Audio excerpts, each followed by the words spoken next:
వెనుజులా దేశ అధ్యక్షుడు కిడ్నాప్ చేసిన అమెరికా దుర్మార్గపు చర్యను ఖండిస్తూ నిరసన. వెనుజులా దేశ రాజధాని కరకాసుపై అమెరికా బాంబులతో దాడి చేసి, అధ్యక్షుడు నికోలస్ మదురో, ఆయన భార్యను కిడ్నాప్ చేయడాన్ని తీవ్రంగా ఖండిస్తూ అన్నామని CPI ML new democracy Armoor division కార్యదర్శి దాసు తెలిపారు. అమెరికా దేశ అధ్యక్షుడు ట్రంప్ దుర్మార్గపు చర్యను ఖండిస్తూ ఆర్మూర్ పట్టణంలో మున్సిపల్ ఆఫీస్ దగ్గర నినాదాలు చేసి నిరసన తెలిపారు. అనంతరం పాత్రికేయుల సమావేశంలో దాసు మాట్లాడుతూ, నికోలస్ మదురో, అతని భార్యని వెంటనే వదిలిపెట్టి, ప్రపంచానికి క్షమాపణ చెప్పేటట్లు ప్రపంచ దేశాలు తగిన విధంగా స్పందించాలని ఆయన కోరారు. సామ్రాజ్యవాద వ్యతిరేకత నిజమైన జాతీయత నినాదంతో అమెరికా అధ్యక్షుడు ట్రంప్ దుర్మార్గాలను ఖండించాలని ఆయన ప్రజలకు పిలుపునిచ్చారు.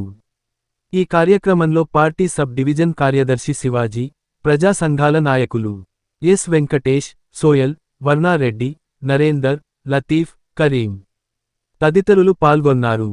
ఆధారంపై అదేవిధంగా అతని భార్యను ఆ వెనిజులా దేశం మీద అమెరికా సామ్రాజ్యవాద దేశం బాంబుల వర్షం కురిపించి కరాకస్ మీద ఆయనను అతని భార్యను కిడ్నాప్ చేసి అమెరికాకు తీసుకెళ్లడం చాలా దుర్మార్గమైన చర్య అని చెప్పి సిపిఎంఎల్ డెమోక్రసీ భావిస్తూ ఉంది.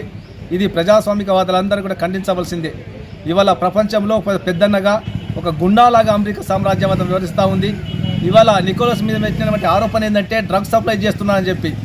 వాస్తవానికి ఒకవేళ డ్రగ్స్ సప్లై చేస్తే ఆయన మీద చట్ట ప్రకారం అంతర్జాతీయ న్యాయ సూత్రాల ప్రకారం కేసులు నమోదు చేయాలి. కానీ ఒక దేశం మీద దాడి చేసి ప్రజలను నష్టం చేయడము, ఒక అధ్యక్షుడి కనీస విలువ లేకుండా చేయడము చాలా దుర్మార్గమైన చర్య ఇవాళ ట్రంప్ చేస్తూ ఉన్నాడు. ఇవాళ ప్రపంచంలో అనేక దేశాల మీద కూడా ఇటువంటి కుట్రలు కుతంత్రాలు చేస్తూ ఉన్నాడు. వాస్తవానికి ఆ ట్రంప్ యొక్క ఉద్దేశం ఏంటంటే ఇలా ఏదైతే వెనిజులా ఉందో ఆ వెనిజులా చమురు ఉత్పత్తిలో చాలా విలువైనటువంటి ఉత్పత్తి చేస్తున్నది. ప్రపంచంలో ముఖ్యమైనటువంటి దేశం కూడా. దాదాపు ఇలా వెనిజులాలో 33,000 ట్రిలియన్ ఒక చమురు డాలర్లు అక్కడ నిల్వ ఉన్నాయి. ఆ రంగంలో ఇవాళ ఈ మదరు ఏలుబెట్టనిస్తలేడు.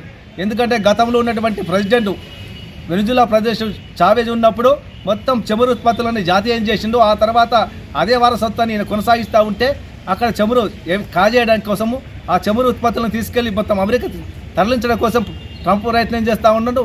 దాంతో ఆయన అతనికి అవకాశం లేకుండా పోయింది. కాబట్టి ఆయన మీద కుట్ర మీద కక్ష పట్టి మరీ వెంటాడి వేధించి ఇవాళ ఈ విధంగా చేయడం చాలా దుర్మార్గం.